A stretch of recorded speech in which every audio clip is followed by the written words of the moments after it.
Good morning, Ram Nation. I am Sammy Heinrich. And I'm Katie Sherman. Thank you for viewing Ram TV. Today is Wednesday, February 6th. Today in history, 1964, Paris and London agreed to build a rail tunnel under the English Channel. Today is National Frozen Yogurt Day. Senior superlative voting will be held during homeroom Friday, February 8th. Members of Club Kind and Art Club will be seated at the main table on Monday, February 11th through Thursday, February 14th during lunch for students interested in signing the Kindness Pledge. Let's join together and spread kindness throughout our school by pledging to be kind. Remember, if one person can go out of their way to show compassion, then it will start a chain reaction of the same. Attention softball. Open gym today from 7 to 9 in the auxiliary gym for anyone playing softball.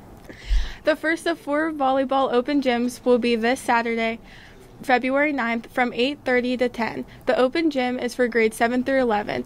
The open gym will be followed by a clinic for grades 4 to 6. The clinic will be from 10 to 11:30. Middle school and high school players are encouraged to assist with the clinic. It's Google Doodle time again. Yes, it is time to get your creativity flowing and enter the doodle for Google. This year's theme is When I Grow Up, I Hope. Please stop in the art room for more details. Deadline is March 18th, 2019. Any athlete that missed spring sports sign-up last week should stop in the athletic office to sign up and pick up a physical form as soon as possible. High school and middle school reading teams will meet this week. Middle school will meet from 3 to 4 o'clock today, and high school will meet from 12 to 1 o'clock on Friday. High school members, text your pizza orders in by 3 o'clock Friday. There will be a National Honor Society meeting this Thursday, February 7th at 7:15 in the LGI room. Richland Hockey Senior Night and Fan Appreciation. We will be having a senior night on Sunday, February 24th at the First Summit Bank Arena, Cambria County War Memorial. The game is at 4:15 p.m. and senior night festivities will begin at 4. We will also be having a fan appreciation at the same time. The boosters will be providing free pizza and soda to all the fans of Richland hockey during the intermission between the second and third periods in the party pit. Richland TSA competed at the 2019 Region 8 Conference this past Saturday for a chance to qualify or a spot at the state conference in April. This was a challenging competition for the students as Region 8 is the largest TSA region in the entire state.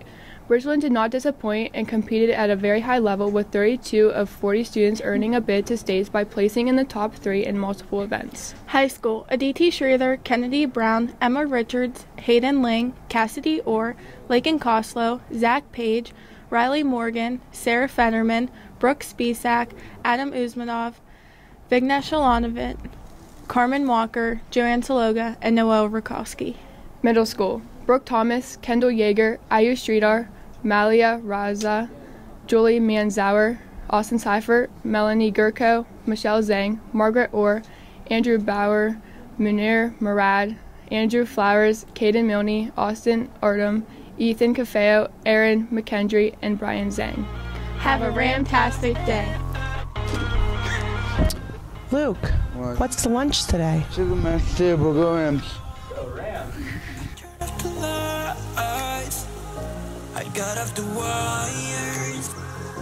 Ladies and gentlemen, friend. Well, Luke's keeping me warm out here. What's the weather? Today's weather high 47 with the rain. Go Rams! Go Rams. Love means never having to say you're sorry. The quote may be famous, but we here at Wellcast disagree. The ability to pluck up the courage to sincerely apologize is one of the most important skills you'll learn in life, and it especially becomes handy with the people you love. Of course, apologizing can be terrifying. It's the kind of thing you build up into a huge deal, the kind of thing you lose sleep over and perhaps continue to put it off. We all do. And this week, we took a viewer suggestion from Spilo Spud. We're going to walk you through that difficult, awkward, sweaty moment when you have to take a deep breath and say, "I'm sorry." It turns out, people who are able to bite the bullet and apologize are emotionally healthier than those who can't. A study done at Grant McEwen University in Edmonton found that people with low self-esteem feel worse after a conflict and are less likely to apologize for it. On the other hand, there's a strong correlation between strong self-esteem and the ability to apologize. Here's one more thing. A University of Illinois study found that people who apologized tend to fare better financially than those who don't. Are you still putting it off? All right, but just remember what William Shakespeare said. Cowards die many times before their death. What old Will means here is putting off an apology is a lot more painful than actually apologizing. Let's get to our 4 steps. Pause and print this worksheet at watchwellcast.com. Step 1. Assess the situation. Making this apology is going to be like climbing a mountain. You want to survey the terrain and watch out for any big rocks or boulders that are going to be especially hard to get over. So first, on your Wellcast worksheet, simply write down the whole story of whatever happened. For example, I came home late one evening after an exhausting day of work and my roommate was eating my Doritos. I completely blew up at her. She then proceeded to weep for 2 hours.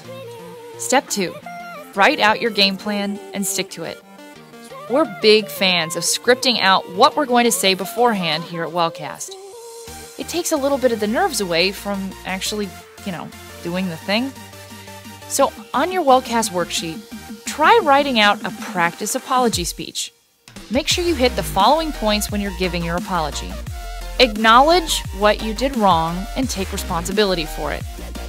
Hey, I shouldn't have flipped out, alright? That was a completely unfair and ridiculous response to you eating my Doritos. Say a genuine, "I'm sorry," and don't temper it with any buts. This means none of this, "I am sorry that you felt that way," or, "Hey, I'm sorry, but you really need to respect my snack foods." Hey, don't go overboard though. You shouldn't have to apologize for your whole existence. Just be specific to the actual incident. Don't try to rationalize your actions, but don't be afraid of explaining your emotions at the time. Be honest. Have you been really stressed out lately? Have you, for some reason, developed a very emotional attachment to Doritos? Okay, as long as you're not using these reasons as justification for your actions, honesty can't hurt. Step 3. An apology should be a conversation, not a monologue. Yeah, okay. I know I just told you to write down a script, but that can only take you so far. After you say what you've prepared, allow them to express their feelings and actually listen. You owe it to them. Step 4. Make amends. So, technically, the hard part's over, right? You've actually broken the ice and said what you've wanted to say. They've responded, but you don't want to fall into that category of talking the talk and not walking the walk. So, at the end of your worksheet, write down several ways that you're going to make an effort to change your actions for the better.